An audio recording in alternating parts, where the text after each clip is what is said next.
Hello friends, வணக்கம் and welcome to Tarun food court. இந்த வீடியோவில் ரவா கேசரி எப்படி செய்கிறதுன்னு பார்க்கலாம். எவ்வளவு நேரம் ஆனாலும் சாஃப்டான டெக்ஸ்சரில் சாப்பிட ரொம்ப ரொம்ப சூப்பராக இருக்கும். சரி வாங்க எப்படி செய்கிறதுன்னு பார்க்கலாம். ஃபஸ்ட்டு இந்த கப்பால் ஒரு கப் வெள்ளை ரவை எடுத்திருக்கேன்.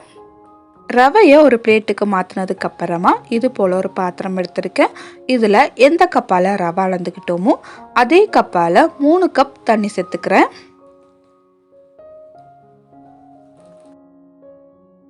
மூணு கப் தண்ணி அளந்து சேர்த்துக்கிட்டதுக்கு அப்புறமா கேஸ் ஸ்டவ் மேலே வச்சு நல்லா கொதிக்க வச்சு எடுத்துக்கணும். கேஸ் ஸ்டவ் மேலே வச்சுட்டு இது நல்லா கொதிக்கட்டும். இன்னொரு கடாயில் 1 டேபிள் ஸ்பூன் அளவுக்கு நெய் சேர்த்துக்கிறேன். நெய் நல்லா சூடானதுக்கு அப்புறமா ஒரு 15லேருந்து 20 உலர் திராட்சை சேர்த்துக்கிறேன். திராட்சை சேர்த்ததுக்கு அப்புறமா நல்லா பலூன் போல் உப்பி வரணும். அந்த ஸ்டேஜ் வர்ற வரைக்கும் நல்லா வறுத்து எடுத்துக்கலாம். இது போல் நல்லா உப்பி வந்ததுக்கு அப்புறமா இது ஒரு பிளேட்டுக்கு மாற்றிக்கிறேன். அடுத்ததாக அதே நெய்யிலேயே ஒரு 15லேருந்து 20 முந்திரி சேர்த்துக்கிறேன். முந்திரி பருப்பு சேர்த்துட்டு நல்லா பொன்னிறம் ஆறது வரைக்கும் வறுத்து எடுத்துக்கலாம். முந்திரி பருப்பையும் ஒரு பிளேட்டுக்கு மாற்றி வச்சதுக்கு அப்புறமா அதே நெய்யிலேயே நம்ம அளந்து வச்சுருக்கிற ரவை சேர்த்துக்கிறேன். 1 கப் அளவுக்கு ரவை அளந்து வச்சுருந்தோம் இல்லைங்களா, அந்த ரவையை சேர்த்துட்டு நல்லா மணம் வர்ற வரைக்கும் வறுத்து எடுத்துக்கணும். ஒரு 5லேருந்து 7 நிமிஷம் மீடியம் ஃப்ளேம்லேயே வச்சு நல்லா மணம் வர்ற வரைக்கும் வறுத்து எடுத்துக்கணும். இப்போ ஒரு 5 நிமிஷத்துக்கு மேலேயே மீடியம் ஃப்ளேம்லேயே வச்சு நல்லா வறுத்து எடுத்துக்கிட்டேன். இந்த ஸ்டேஜில் ஃபுட் கலர் சேர்த்துக்கிறேன். இது ஒரு 2 பிஞ்ச் அளவுக்கு இருக்கும். இந்த அளவுக்கு சேர்த்துக்கணும். சேர்த்துட்டு திரும்பவும் நல்லா வறுத்துக்கலாம். இப்போ இந்த ரவை நல்லா கமன்னு மணமாக ரெடி ஆயிருச்சு. இந்த ஸ்டேஜில் ஆல்ரெடி நம்ம தண்ணி அளந்து வச்சுருந்தோம் இல்லைங்களா, அது நல்லா கொதி வந்திருக்கு. அதை எடுத்து இதில் சேர்த்துக்கலாம். தண்ணி சேர்த்ததுக்கப்புறமா ஒரு முறை நல்லா கலந்து விட்டுறணும்.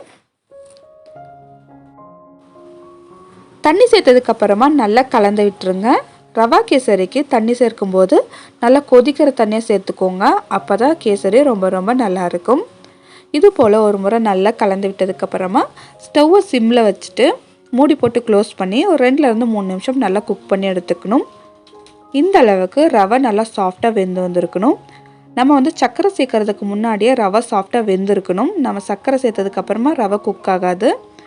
இது போல் ஒரு முறை கலந்து விட்டதுக்கப்புறமா நம்ம எந்த கப்பால் ரவை அளந்து எடுத்துக்கிட்டோமோ அந்த கப்பாலேயே 1.25 கப் சர்க்கரை சேர்த்துக்கிறேன். இந்த ஸ்வீட்னஸ் ஒரு மீடியம் ஸ்வீட்னஸாக இருக்கும். நீங்கள் நல்லா இனிப்பு சாப்பிடுவீங்கன்னா 2 கப் கூட சேர்த்துக்கலாம். தேவையான அளவுக்கு சர்க்கரை சேர்த்துக்கிட்டதுக்கப்புறமா ஒரு 1/4 டீஸ்பூன் போல் ஏலக்காய் தூள் சேர்த்துக்கிறேன். கூடவே ஒரு பிஞ்ச் அளவுக்கு உப்பு, ஒரு பிஞ்ச் அளவுக்கு மட்டும் ஆட் பண்ணிக்கோங்க. இதெல்லாம் சேர்த்ததுக்கப்புறமா நல்லா கலந்து விட்டுறலாம். சர்க்கரை சேர்த்துட்டு நம்ம நல்லா கலந்து விட்டோம்னா திரும்பவும் தண்ணி விட ஆரம்பிக்கும். இது போல் லைட்டாக கலந்து கொடுத்துக்கிட்டே இருங்க. இந்த ஸ்டேஜில் லைட்டாக கட்டி படுற மாதிரி தான் இருக்கும். நம்ம நல்லா கலந்து விட்டுகிட்டே இருந்தோம்னா அது சரியாயிடும். இது போல் கன்சிஸ்டன்சியில் தான் இருக்கும். ஸ்டார்டிங்கில் நம்ம கலந்துக்கிட்டே இருந்தோம்னா நல்ல ஒரு ஸ்மூத்தான ஸ்ட்ரக்சரில் வந்துடும். இது போல் நல்லா கலந்து கொடுத்துக்கிட்டே இருங்க. ஒரு 2லேருந்து 3 நிமிஷம் நல்லா மிக்ஸ் பண்ணிகிட்டே இருந்தோன்னா நல்ல ஒரு ஸ்மூத்தான கன்சிஸ்டன்சிக்கு வந்துடும். இந்த அளவுக்கு கட்டி எதுவும் இல்லாத கன்சிஸ்டன்சிக்கு வந்ததுக்கப்புறமா 1 டேபிள் ஸ்பூன் அளவுக்கு நெய் சேர்த்துக்கிறேன். கூடவே 2 டேபிள் ஸ்பூன் அளவுக்கு ரீஃபைண்ட் ஆயில் ஆட் பண்ணிக்கிறேன். முழுக்க நெய்யிலே செய்யலாம், பட் ரொம்ப திகட்டுற மாதிரி இருக்கும். அதனால் நான் ஆயில் ஆட் பண்ணியிருக்கேன். உங்கள் விருப்பம் தான், முழுக்க நெய்யிலே கூட செய்யலாம். இப்போ நெய்யும் ஆயிலும் சேர்த்ததுக்கப்புறமா ஒரு முறை நல்லா கலந்து விட்டுறணும். 1 நிமிஷத்துக்கு இது போல் நல்லா கலந்து விட்டதுக்கப்புறமா திரும்பவும் 1 டேபிள் ஸ்பூன் அளவுக்கு நெய் ஆட் பண்ணிக்கிறேன். நெய் சேர்த்துட்டு நல்லா கலந்து கொடுக்கணும். 1 நிமிஷம் வரைக்கும் நல்லா கலந்து விட்டோன்னா எல்லாமே இது போல் ஒன்று சேர்ந்து வரும். இந்த அளவுக்கு எல்லாமே ஒன்று சேர்ந்து வந்ததுக்கப்புறமா நம்ம ஆல்ரெடி வறுத்து வச்சுருந்த திராட்சை முந்திரி ஆட் பண்ணிவிட்டு நல்லா கலந்து விட்டுறேன்.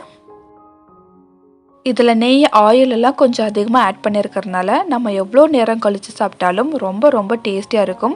நம்ம இப்போ எந்த கன்சிஸ்டன்சியில் வச்சுருக்கோமோ அதே கன்சிஸ்டன்சிலே இருக்கும்.